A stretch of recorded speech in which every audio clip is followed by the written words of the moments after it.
بسم اللہ الرحمن الرحیم۔ السلام علیکم۔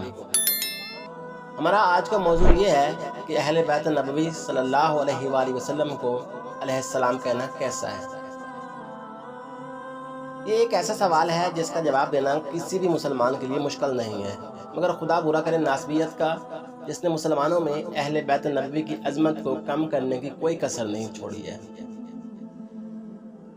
اگر یہ سوال شیعوں سے کیا جائے تو ہر ایک کا جواب یہی ہوگا کہ اہل بیت پیغمبر بلا شبہ علیہم السلام ہیں۔ مگر جب یہ سوال اہل تسنن علماء سے کیا جاتا ہے تو ان کے یہاں تین طرح کے جواب ملتے ہیں۔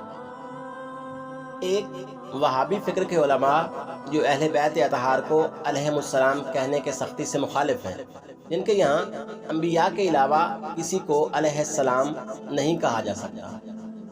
دوسرا گروہ اس کے برعکس نہ صرف یہ کہ اہل بیت کو علیہم السلام کہنے کا قائل ہے، بلکہ وہ اس کا پرجوش دفاع بھی کرتا ہے۔ ان دونوں کے علاوہ ایک تیسرا گروہ وہ ہے جو نہ اس کا پوری طرح سے مخالف ہے اور نہ ہی پوری طرح سے موافق۔ بہرحال جو بھی اہل تسنن علماء اہل بیت پیغمبر صلی اللہ علیہ وآلہ وسلم کو علیہم السلام کہنے کے مخالف ہیں، ان کی دلیل یہ ہے کہ لفظ علیہ السلام صرف انبیاء کے لیے استعمال ہو سکتا ہے، کسی اور کے لیے نہیں۔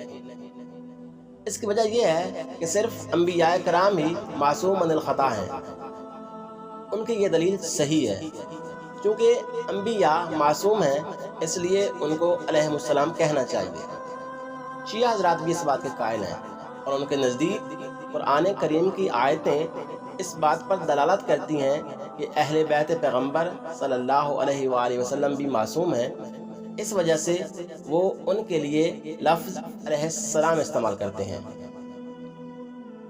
سورہ احزاب کی آیت نمبر 33 اس کی سب سے واضح دلیل ہے کہ اے اہل بیت پیغمبر، اللہ تبارک و تعالیٰ یہ ارادہ کرتا ہے کہ تم سے ہر طرح کے رجس کو دور کر دے اور تم کو اس طرح پاک کر دے جیسا پاک کرنے کا حق ہے۔ اس آیت میں واضح طور پر اہل بیت کی پاکیزگی اور عصمت کا اعلان ہو رہا ہے۔ تمام اہل تسنن مفسرین کا اس بات پر اتفاق ہے کہ یہاں پاکیزگی سے مراد شرک و کفر اور شک سے پاکیزگی ہے، یعنی اہل بیت اطہار کے یہاں شرک و کفر کا گزر نہیں ہے۔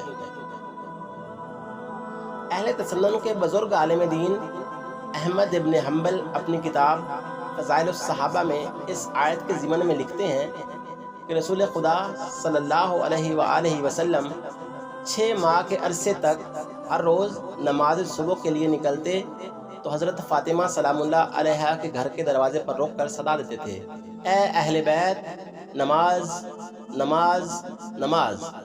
اے اہل بیت، اللہ کا بس یہ ارادہ ہے کہ تم لوگوں سے ہر گناہ کو دور رکھے۔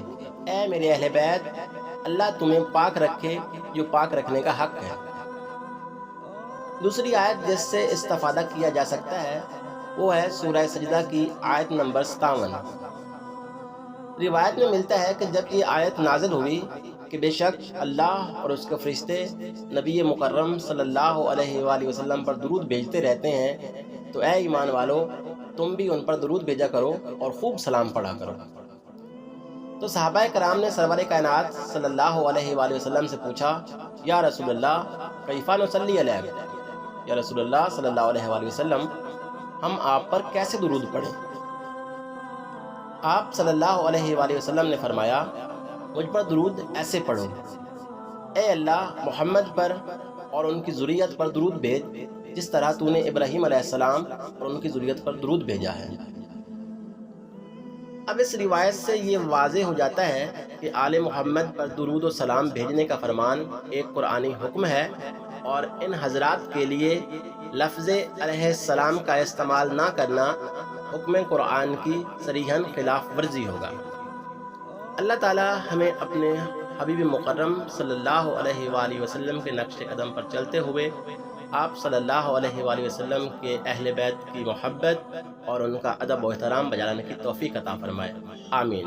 امید ہے آج کا ٹاپک آپ نے پسند کیا ہوگا، تو ویڈیو لائک کرنے کے بعد چینل کو سبسکرائب کر کے بیل آئیکن ضرور پریس کر لیں تاکہ آپ کو آئندہ آنے والی ہر ویڈیو پر وقت ملے۔